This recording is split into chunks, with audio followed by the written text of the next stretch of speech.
নির্বাচন কেতিয়া হব আমি নাজানো, কিন্তু বিটিসিত এইবার সরকার পরিবর্তন হব লাগে বলি পেলাই রাইজে বিভিন্ন প্রান্তত বিভিন্ন অঞ্চলত মেল মিটিং কৰি আছে, সভা কমিটি কৰি আছে, আলোচনা কৰি আছে।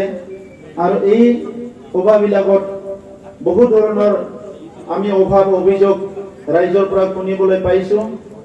আৰু এই অভাৱ অভিযোগ দুখ দুৰ্যোগবিলাক শুনি পেলাই আমি আজি বুজি পাইছো কি আমাৰ ৰাজনীতি কৰাৰ কি প্ৰয়োজনীয়তা আছে। মই নিজে ব্যক্তিগতভাৱে ৰাজনীতি কৰিবলৈ মোৰ মন নাছিলে।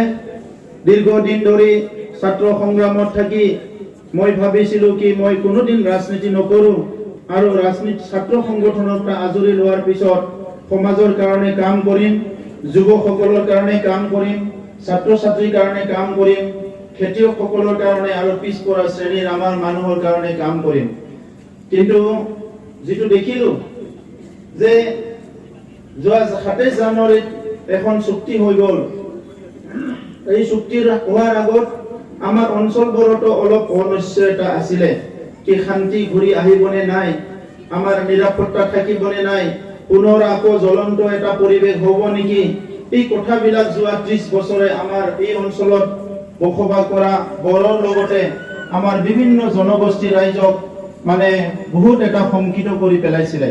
আৰু ময়ো এই অঞ্চলৰ এজন ব্যক্তি হিচাপে ময়ো এই বাস্তৱতাটো উপলব্ধি কৰি খুব চিন্তা কৰিছিলো কি কেতিয়া আমাৰ মাজত শান্তি ঘূৰি আহিব, কেতিয়া আমাৰ মাজত নিৰাপত্তা আহিব। আমাৰ বহুত মানুহ আছে কি হিংসা কৰি ভাল পায়। এই হিংসাটো কিন্তু নিজৰ লগতে গোটেই সমাজখন ধ্বংস কৰে। তো সেই কাৰণে এই আমাৰ অঞ্চলটো হিংসা মুক্ত আৰু অস্ত্ৰ মুক্ত কৰিব পাৰে নেকি, এই কথাটো লৈ 2009 চনৰ পৰাই আমাৰ সংগ্ৰাম আৰম্ভ হৈছিলে। আৰু আহি 2020 চনত 27 জানুৱাৰীত আপোনালোকৰ সকলোৰে আশীৰ্বাদ লৈ ভাৰত চৰকাৰ অসম চৰকাৰৰ লগত আলোচনা কৰি এনডিবিৰ 4টা গোট এপছু আৰু ইউবিপিও একেলগে মিলি এখন চুক্তি হৈ গ'ল। আৰু সেই চুক্তিখনে আপুনি বিচৰা নিচিনা মই বিচৰা নিচিনা এটা শান্তিৰ এটা বিটিআৰ গঢ়াৰ কাৰণে, এটা উন্নতিৰ এটা বিটিআৰ গঢ়াৰ কাৰণে সকলো জাতি জনগোষ্ঠীৰ সম অধিকাৰ সমমৰ্যাদালৈ জীয়াই থাকিব পৰা এটা পৰিৱেশ গঢ়াৰ কাৰণে আমি এটা চুক্তি পাবলৈ সক্ষম হৈছো। আৰু সেই চুক্তিটো যিকোনো বিনিময়ত আমি ৰূপায়ণ কৰিব লাগে। আৰু মোৰ বিশ্বাস আছে এই চুক্তিটো যদি ৰূপায়ণ হয় আমাৰ অঞ্চলটো উত্তৰ পূৰ্বাঞ্চলৰ যিকোনো ৰাজ্যতকে বহুত আগলৈ গুচি যাব, আমাক কোনো ৰাখিব নোৱাৰিব। কাৰণ আজি আপোনালোকে দেখিবলৈ পাইছে এই উত্তৰ পূৰ্বাঞ্চলত 1970 চনৰ পৰা 60 চনৰ পৰা আৰম্ভ কৰি নতুন নতুন ৰাজ্য গঠন হৈছিলে। আৰু উত্তৰ পূৰ্বাঞ্চলত 8খন ৰাজ্য আছে, কিন্তু কোনো এখন ৰাজ্যৰ আজিলৈকে 3-4খন ইউনিভাৰ্চিটি নাই। কোনো এটা ৰাজ্যত 2-3টা মেডিকেল কলেজ নাই। কোনো এটা ৰাজ্যত তেনেকুৱা নেশ্যনেল ষ্টেডিয়াম 2-3টা নাই। আৰু আমাৰ এই চুক্তিত এই কথাবিলাক লিপিবদ্ধ আছে। এই অঞ্চলৰ সকলো জাতি জনগোষ্ঠীক লৈ কেনেকৈ আগবাঢ়ি যাব পাৰে, এইটোৱে আমাৰ এটা ডাঙৰ এটা সপোন আছিলে।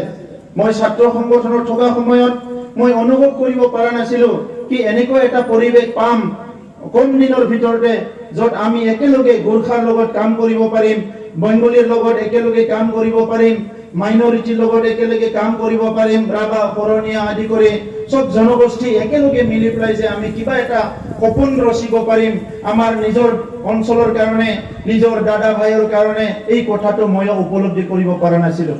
কিন্তু এই চুক্তিখন অহাৰ পিছত আজি এটা ডাঙৰ এটা পৰিৱৰ্তন, এটা আমূল পৰিৱৰ্তন দেখিবলৈ পালো কি মানুহে কি বিচাৰে। কিছুমানে সামাজিক মানে এন্টি সোশিয়েলৰ নিচিনা কথাবিলাক কয় কি জাতি ভেদাভেদ কৰা, ধৰ্মৰ নামত বিভাজন কৰা, বড় অবড় বিভিন্ন কথাবিলাক কিছুমানে কয়। কিন্তু আমাৰ সভ্যতা, আমাৰ যি মানৱতা, আমাৰ যে চিন্তাধাৰা, এইটো কোনো সময়তে এইটো ঠাই নিদিয়ে কি আপুনি বঙালী, আপুনি আদিবাসী হৈ জীয়াই থাকিব লাগে, মই বড় হৈ মানে বেলেগ বেলেগে জীয়াই থাকিব লাগে।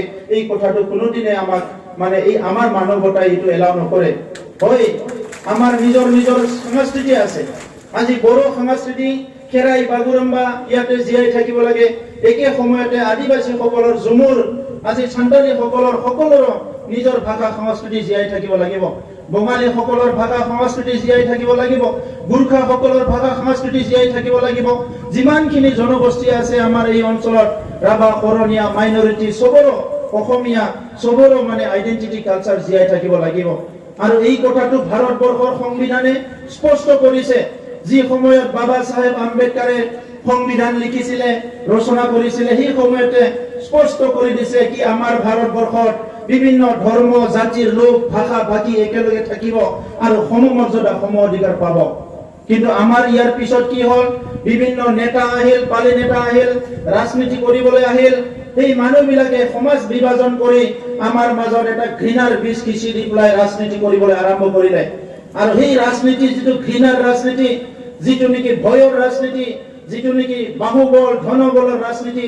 ইয়াৰ পৰা আমাৰ সমাজখন উদ্ধাৰ কৰিব লাগিব আমি আজি ৰাজনীতিটো ক্ষমতা লোৱাৰ কাৰণে ৰাজনীতি কৰিবলৈ অহা নাই পইচা লোৱাৰ কাৰণে ৰাজনীতি কৰিবলৈ অহা নাই সমাজৰ মাজত চলি থকা দুখ দুৰ্যোগ ব্যাধ যি সমস্যা আছে দুৰ্নীতি অপশাসন হিংসা ভেদাভেদ সৃষ্টি কৰা ঘৃণা সৃষ্টি কৰা এই গোটেই কথাটো আমাৰ সমাজৰ পৰা দূৰ কৰি পেলাই এটা সুস্থ সমাজ গঢ়াৰ কাৰণে আমি ৰাজনীতি কৰিবলৈ আহিছো আৰু ইয়াত বেলেগ চিন্তা নাই আমাৰ অঞ্চলত বড়োই যদি ভালকে খাবলৈ পাইছে আদিবাসীও খাবলৈ পাব লাগিব বড়োৰ ৰাস্তা যদি ভাল হৈছে আদিবাসীৰ ৰাস্তাও ভাল হ'ব লাগিব কাৰোবাৰ যদি গোসাই ঘৰ ভাল হৈছে মন্দিৰো ভাল হ'ব লাগিব ইয়াত যিখিনি আছে ইয়াতে চাৰ্চ যিটো আছে সব ভাল হ'ব লাগিব আমি একে মানুহ সবে এই কাৰণে আমি ঠিক কৰিছো ইউপিপিএল চৰকাৰ অহাৰ লগে লগে সকলো জনগোষ্ঠীক এখন এখনকৈ উন্নয়ন পৰিষদ আমি গঠন কৰি দিম আদিবাসীৰ কাৰণে গুৰখাৰ কাৰণে বেংগলীৰ কাৰণে মানে যিমানখিনি জনগোষ্ঠী আছে সকলোৰ কাৰণে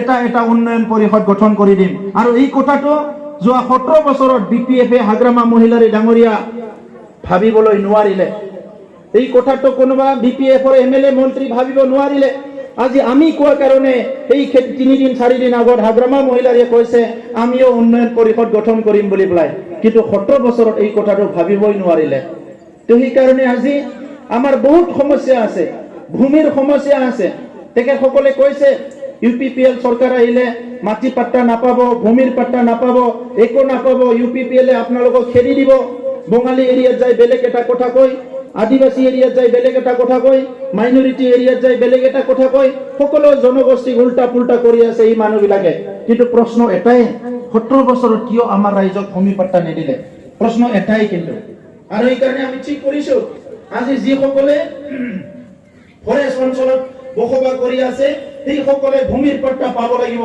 কাৰণ আমাৰ 2006ৰে ফৰেষ্ট ডুৱেলাৰ্ছ এক আইন আছে এই আইন ৰূপায়ণ হ'ব লাগিব এই অঞ্চলত বসবাস কৰা যিমান যিখিনি মানুহ আছে আমাৰ ভাৰতৰ নাগৰিক এই অঞ্চলতে জন্ম পাইছে বসবাস কৰি আছে আজি যুগে যুগে কোনো মানুহে যাতে ভূমিৰ পাট্টাৰ পৰা বঞ্চিত নহয় ইউপিপিএল চৰকাৰ অহাৰ লগে লগে এই কামখিনি আমি 1 বছৰত নিশ্চিত কৰিম কাৰণ আপোনাক ঈশ্বৰে আপোনাক এইখিনি দিছে যেতিয়া আপুনি জন্ম পাইছে এই সময়তে ঈশ্বৰে আপোনাক মাটি দিছে পানী দিছে হাৱা দিছে বতাহ দিছে এইটো উশাহ ল'বৰ কাৰণে আৰু আজি যদি কোনোবা ৰাজনীতি নেতাই কৈছে আহি পেলাই আপুনি মাটি পাট্টা নাপায় আপুনি মাটি আছে কাৰণে আপুনি জন্ম পাইছে আপোনাক আকাশত জন্ম দিয়া নাই মাটিত জন্ম দিছে আমাৰ মাতৃসকলে গতিকে আমাৰ নামত মাটি আছে এই মাটিটো আপুনি দিব লাগিব আজি ৰাজনীতি কৰাৰ ক্ষেত্ৰত বিপিএফে এই উল্টা পুল্টা বিলাক কথাবিলাক কৈ আছে আৰু নিজে পলাই খাৰিব বিচাৰে সদায় মানে পলায়নবাদী ৰোল লয় এইবিলাক ভাল নহয় সেই কাৰণে ৰাইজ আজি ৰাজনীতি কৰিবলৈ বহুতৰে মন নাই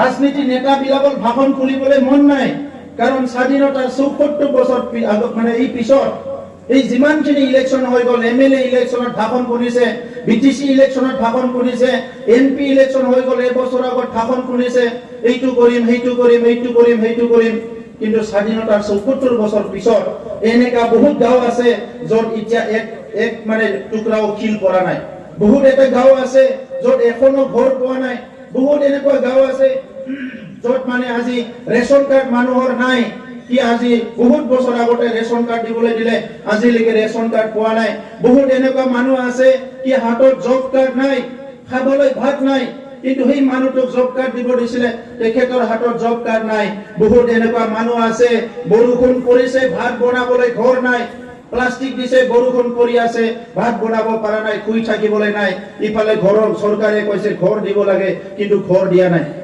এনেকা ফেমিলি লগ পাইছো মই, 3জন মানে ল'ৰা ছোৱালী সন্তান আছে, গৰীব মানুহ, মাকে মানে বেলেগৰ ঘৰত কিবা কিবি কৰি পেলাই পইচা অলপ আনি পেলাই ল'ৰা ছোৱালী খুৱাই আছে, দেউতাকো নাই, সেই মানুহৰ পৰাও 5,000 3,000 টকা লৈছে, কিন্তু ঘৰ দিয়া নাই, এনেকুৱাও চলি আছে। সেইকাৰণে ঠিক কৰিছো, আমি ইয়াত কোনো নেতা কৰিবলৈ অহা নাই, ৰাইজক ন্যায় দিবলৈ আহিছো, অন্যায়ৰ পৰা উদ্ধাৰ কৰিবলৈ আহিছো। সেইকাৰণে ইলেকশ্যন জিকে নিজিকে এইটো ডাঙৰ কথা নহয়, কিন্তু যিসকলে দুখীয়া মানুহৰ ঘৰ খাইছে সেই মানুহবিলাক এজন এজনকৈ এৰেষ্ট কৰাব লাগিব, এইটো কোনো খাৰি যাব নোৱাৰিব। আৰু আজি এইকাৰণে UPPLক তেখেতসকলে ভাবিছে কি যেনেকে নহয় ক্ষমতালৈ আহিব নিদিয়ে, হাগ্ৰামা মহিলাৰ ডাঙৰ হ'বলৈ আমাৰ ডিমাকুচি ভেৰগাঁৱত বাৰে বাৰে আহি থাকে, নেলচনৰ ঘৰত টোপলা দি যায়, বাইদেউৰ ঘৰত ডাঙৰ ডাঙৰ টোপলা দি যায়। এই টোপলাবিলাক কিন্তু আজিৰ কথা নহয়, যোৱা 17 বছৰত বাইদেউ টোপলা লৈ আছে, নেলচনো লৈ আছে, ৰাইজক কিন্তু একো দিয়া নাই। আজি কিবা লাভ হ'লে নেলচনৰ হ'ব, কিবা লাভ হ'লে কোনোবা বেলেগৰ হ'ব, আমাৰ ৰাইজৰ একো নহয়। তো সেইকাৰণে ৰাইজ আজি আমি ঠিক কৰিছো, UPPL হিচাপে এই UPPLটো এটা ৰাজনৈতিক দল হলেও আজি ৰাজনৈতিক হিচাপে আমি কাম নকৰো, সমাজ সেৱা কৰিবলৈ আহিছো, জাতি সেৱা কৰিবলৈ আহিছো, অঞ্চলৰ উন্নয়নৰ কাম কৰিবলৈ আহিছো। এই কথাখিনি আপোনালোকে বিশ্বাস লওক, আৰু ইয়াত কোনো বেলেগ কথা নাই। 17 বছৰৰ BPF চালে 5 বছৰৰ কাৰণে UPPL আপোনালোকে চাওক, আৰু এই কথাটো আপোনালোকক আমি প্ৰমাণ কৰি দেখাম কি আমাৰ অঞ্চলত আৰু এখনো ভেঞ্চাৰ স্কুল থাকিব নোৱাৰে। যিমান স্কুল আছে সব প্ৰভিন্সিয়েলাইজ কৰা হ'ব। আমাৰ অঞ্চলত এখনো ভেঞ্চাৰ কলেজ থাকিব নোৱাৰে। যিখিনি কলেজ আছে ইয়াৰ MLA প্ৰভিন্সিয়েলাইজ কৰাব পৰা নাই, আমি কিন্তু ইয়াৰ কলেজটো প্ৰভিন্সিয়েলাইজ কৰাম। ডিমাকুচিত যিটো কলেজ আছে ইয়াৰ হায়াৰ সেকেন্ডাৰী আমি প্ৰভিন্সিয়েলাইজ কৰাম। এই অঞ্চলত আজি অনুষ্ঠান প্ৰতিষ্ঠান নাই, ওই কিছুমান মানুহবিলাকে ব্যক্তিগত চাহ বাগান কৰি খাই আছে। এই খেতিয়ক, ক্ষুদ্ৰ চাহ খেতিয়ক বিলাকক সহায় কৰিব লাগিব। আজি ইণ্ডাষ্ট্ৰীৰ কাৰণে হাকাৰ হয়, কেতিয়াবা কেতিয়াবা ডাঙৰ ইণ্ডাষ্ট্ৰী বিলাক পইচা দিয়ে, দাম দিয়ে, কেতিয়াবা নিদিয়ে। গতিকে ক্ষুদ্ৰ চাহ খেতিয়ক বিলাকৰ কাৰণে যেনে ধৰণৰ ইণ্ডাষ্ট্ৰী বনাই, এই ইণ্ডাষ্ট্ৰী বনোৱাৰ কাৰণে আমি সহায় কৰিম চাহ খেতিয়কসকলক। নিবনুৱা বহুত আছে আমাৰ, শিক্ষা আমি লৈছো, কিন্তু আমাৰ যিটো শিক্ষা লৈছে এইটো আমাক চাকৰি দিব পৰা নাই, সংস্থাপন দিব পৰা নাই। এই কাৰণে আমি ঠিক কৰিছো, বিশ্বৰ যিটো বেষ্ট এডুকেশ্যন পলিচি বেলেগত হওক নহওক আমাৰ BTR যিটো লাগু হ'ব লাগিব, যাতে আমেৰিকাৰ ল'ৰা ছোৱালী কেনেকে চাকৰি পায়, আমাৰ BTR ল'ৰা ছোৱালীয়ে তেনেকৈ সংস্থাপন পাব লাগিব। আৰু ইয়াৰ কাৰণে কৰিম বুলি ক'লে কৰিব পাৰো, কাৰণ যোৱা চৰকাৰটো কাম কৰাৰ চৰকাৰ নাছিলে, যোৱা চৰকাৰটো মদ খোৱা জুৱা খেলা চৰকাৰ আছিলে, সেইকাৰণে কাম কৰিব নোৱাৰিলে। আৰু আমি কাম কৰিবলৈ আহিছো। এই কাৰণে আপোনালোকে দেখিছে স্বাধীনতাৰ ৭৪ বছৰত MP এজনৰ অফিচ নাই, আপুনি MP ক'ত বিচাৰি পাব? কোনোবা কেতিয়াবা ধুমকেতুৰ নিচিনা ওলাব আৰু গুচি যাব। MP লাগে, আপোনাক লিখা লাগে, কালি ক'ৰবাত দলং লাগে, ৰাস্তা লাগে, কিবা লাগে, MPৰ লিখা লাগে। আমাৰ MPৰ লিখা আমি নাপাওঁ কাগজ এটা। MLA আমি বিচাৰি নাপাওঁ, MLA লাগিলে ঘৰত যাব লাগে। ঘৰত গ'লে বাইদেৱে মানে অগ্নি শৰ্মাৰ দৰে হৈ থাকে, মানে ভালকেতো কথা নকয়, গৰম গৰম কথা ক'ব, মানুহবিলাকে যাই নাপায়। MLA থাকি নাথাকে একে, কথাই নাপাতে যদি মানুহ গ'লে খং উঠে, বোলে কি লাগে বুলি কয় ডাইৰেক্ট। আরে আপনাকে ভোট দিছো, আপনাকে রাস্তা লাগে, দলং লাগে, আমি আপনার যামেই। MCLA এজনের অফিস নাই, তার ঘৰত যাব লাগে, ভাল মুড থাকিলে কথা পাতিব, ভাল মুড নাথাকিলে কথা নাপাতিব, কেতিয়াবা লুকাই গুচি যাব ক'ৰবাত, মানুহ নাই বুলি ক'ব, আৰু বাইদেউ খং উঠিব কেতিয়াবা। এই কাৰণে আমি ঠিক কৰিছো, UPPL চৰকাৰ অহাৰ লগে লগে আমি MPৰ কাৰণে অফিচ বনাম, MLAৰ কাৰণে অফিচ বনাম, MCLৰ কাৰণে অফিচ বনাম, আইন পাছ কৰিম। MPয়ে কমসে কম মাহৰ 3-4 দিন অফিসত বহিব লাগিব, ৰাইজে যাহাতে লগ পায়। আইন পাছ কৰিম আমি। আমাৰ অঞ্চলত যদি MP হয়, ই বহিবই লাগিব অফিসত, আমি তাক বিচাৰি নাযাওঁ। আমি ভেৰগাঁও, ডিমাকুচি য'ত হয় এটা অফিস বনাই দিম, আৰু তাক কম মাহত আপুনি কমসে কম 3-4 দিন অফিসত বহিব লাগিব, ৰাইজে এটলিষ্ট দেখা পাব লাগিব। MLAৰ আমি অফিস বনাই দিম, আমি কম কালি যোনে MLA হয় আপোনাৰ ঘৰত আমি নাযাওঁ, আপুনি অফিসত বহক, সপ্তাহত 2 দিন বহক, আমাকো কিবা লিখা মেলা লাগে, আপোনাৰ ঘৰত আমি নাযাওঁ। এই গণতন্ত্ৰৰ ৰাইজে ৰজা, এইটো আমি কৰিব লাগিব। MCLৰ অফিস বনাম, MCLA অফিসত বহিব লাগিব, এই কামখিনি আমি কৰিব লাগিব। VCDC অফিস বিলাক টকা ভাগোৱা অফিস কৰিছিলে, IUR ঘৰ খাওয়া অফিস বনালে, জব কাৰ্ডৰ পইচা খাওয়া অফিস বনালে।